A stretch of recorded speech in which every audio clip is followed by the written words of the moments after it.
Halo teman-teman semua, perkenalkan kami dari kelompok 3 akan menjelaskan materi mengenai politik dan praksis demokrasi. Sebelum kami menjelaskan, izinkan kelompok kami untuk memperkenalkan diri terlebih dahulu.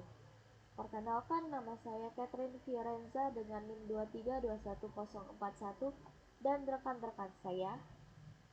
Halo semuanya, perkenalkan nama saya Marcel Octavia dengan NIM 2321044.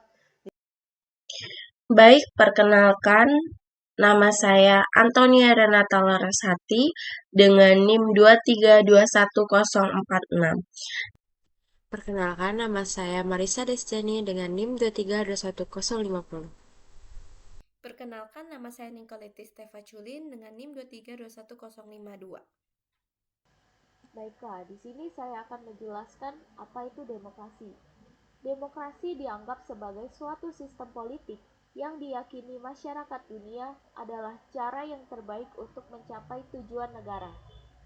Kriteria dan prinsip-prinsip demokrasi adalah kontinum, yang artinya semakin banyak prinsip yang dijalankan, akan semakin demokratis negara tersebut. Begitupun sebaliknya, semakin banyak yang ditinggalkan, akan semakin tidak demokratis negara tersebut. Pada pembahasan demokrasi kali ini, akan difokuskan yang pertama, konsep dasar demokrasi. Lalu, prinsip-prinsip dan indikator demokrasi. Yang ketiga, perjalanan demokrasi di Indonesia. Dan yang terakhir, arti demokrasi di negara demokrasi. Konsep dasar demokrasi. Kata demokrasi sendiri berasal dari bahasa Yunani, yang artinya demos adalah rakyat dan kratos atau kratein adalah pemerintahan. Lalu terdapat dua ahli yang mengatakan bahwa government of the people by the people and for the people, menurut Abraham Lincoln dan Robert Dahl, there is no democratic theory, there are only democratic theories. Lalu dari banyaknya literatur, demokrasi berasal dari Athena 500 tahun sebelum Masehi, yang diprakarsai oleh Cleisthenes yang melakukan beberapa perubahan pemerintahan negara kota Athena. Di Eropa sendiri, demokrasi berkembang dengan konsep nation state yang disemai oleh beberapa pemikir seperti Thomas Hobbes, John Locke, Montesquieu, dan J.J. Rousseau. Lalu, terdapat 3 kategori demokrasi. Yang pertama, demokrasi sebagai bentuk pemerintahan. Yang kedua, demokrasi sebagai sistem politik. Dan yang terakhir, demokrasi sebagai sikap hidup. Selanjutnya akan dijelaskan oleh rekan saya. Selanjutnya, saya akan menjelaskan demokrasi sebagai bentuk pemerintahan. Menurut Plato dalam tulisannya Republik, bahwa ada 3 bentuk pemerintahan, yaitu monarki, aristokrasi, dan demokrasi. Menurut Aristoteles dalam tulisannya Politik, bahwa ada 3 bentuk pemerintahan yang baik yang disebut good constitution, yang meliputi monarki, aristokrasi, dan politik.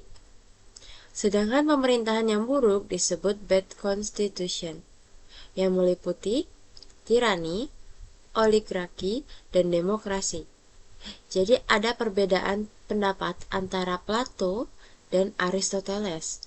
Selanjutnya, demokrasi sebagai sistem politik. Menurut Machiavelli, bahwa negara atau lo stato merupakan hal yang pokok atau genus, sedangkan spesiesnya adalah republik dan monarki.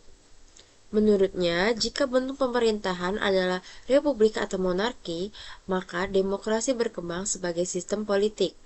Menurut Samuel Huntington, sistem politik ada 2, yakni sistem politik demokrasi dan sistem politik non-demokrasi. Adapun prinsip-prinsip sistem demokrasi. 1. Pembagian kekuasaan seperti eksekutif, legislatif, dan yudikatif. Yang kedua, pemerintahan konstitusional. Yang ketiga, pemerintahan berdasarkan hukum. Yang keempat, pemerintahan mayoritas. Yang kelima, pemerintahan dengan diskusi. Dan yang keenam, pemilihan umum yang bebas. Serta yang terakhir, partai politik lebih dari satu. Selanjutnya akan dijelaskan oleh rekan saya.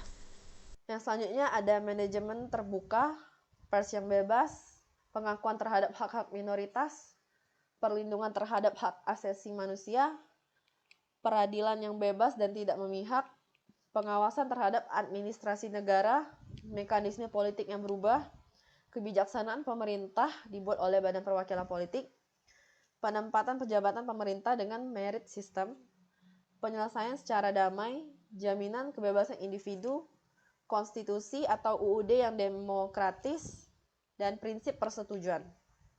Nah, di sini juga ada prinsip non-demokrasi, yaitu pertama ada pemusatan kekuasaan yang dijalankan oleh satu lembaga saja. Yang kedua ada pemerintah tidak berdasarkan konstitusional. Rule of power. Yang ketiga ada rule of power atau prinsip negara kekuasaan. Yang keempat ada pembentukan pemerintahan tidak berdasar atau musyawarah, tetapi melalui dekret. Yang kelima pemilihan umum tidak demokratis. Yang keenam ada terdapat satu partai politik yaitu partai pemerintah. Yang ketujuh ada manajemen dan kepemimpinan tertutup dan tidak bertanggung jawab. Yang kedelapan ada menekan dan tidak mengakui hak-hak minoritas warga. Yang kesembilan ada tidak adanya kebebasan berpendapat, berbicara, dan kebebasan pers. Yang kesepuluh ada tidak ada perlindungan terhadap hak asasi manusia. Yang kesebelas ada badan peradilan tidak bebas dan bisa diintervensi penguasa. Yang ke-12 ada tidak ada kontrol terhadap administrasi dan birokrasi. Yang ke-13 ada mekanisme dalam kehidupan politik dan sosial tidak dapat berubah dan bersifat sama. Yang ke-14 ada penyelesaian perpecahan atau perbedaan dengan cara kekerasan dan penggunaan paksaan. Yang ke-15 tidak ada jaminan terhadap hak-hak dan kebebasan individu. Dan yang terakhir 16 prinsip dogmatisme dan banyak berlaku doktrin. Prinsip-prinsip demokrasi. Ada dua ciri utama demokrasi. Yang pertama adalah kebebasan atau persamaan. Yang kedua, kedaulatan rakyat. Di dalam prinsip-prinsip demokrasi terdapat nilai-nilai. Ada 4 nilai, yaitu yang pertama partisipasi, yang kedua inklusivitas atau pelibatan, yang ketiga perwakilan atau representasi, dan yang keempat transparansi. Indikator demokrasi. Yang pertama, kerangka kerja hak-hak warga negara yang kesetaraannya terjamin. Yang kedua, institusi-institusi pemerintahan yang representatif dan akuntabel. Yang ketiga, masyarakat yang demokratis atau sivil. Perjalanan demokrasi di Indonesia.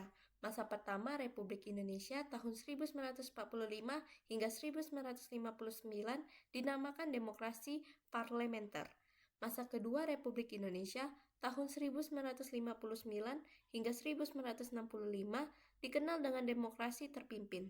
Masa ketiga Republik Indonesia tahun 1965 hingga 1998 yakni masa demokrasi Pancasila yang menonjolkan sistem presidensil.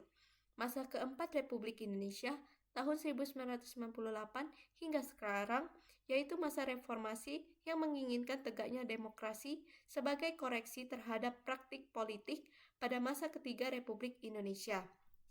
Pendidikan demokrasi telah dikemukakan bahwa demokrasi tidak hanya bentuk pemerintahan, sistem politik, dan sikap hidup. Oleh karenanya, demokrasi paling tidak mencakup dua hal, yaitu struktur dan kultur. Tradisi atau budaya demokrasi perlu ditumbuh kembangkan. Salah satu cara dengan pendidikan demokrasi.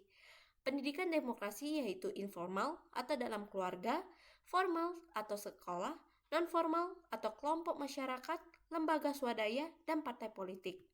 Sekian presentasi dari kami, mohon maaf apabila ada kesalahan dalam kata. Terima kasih.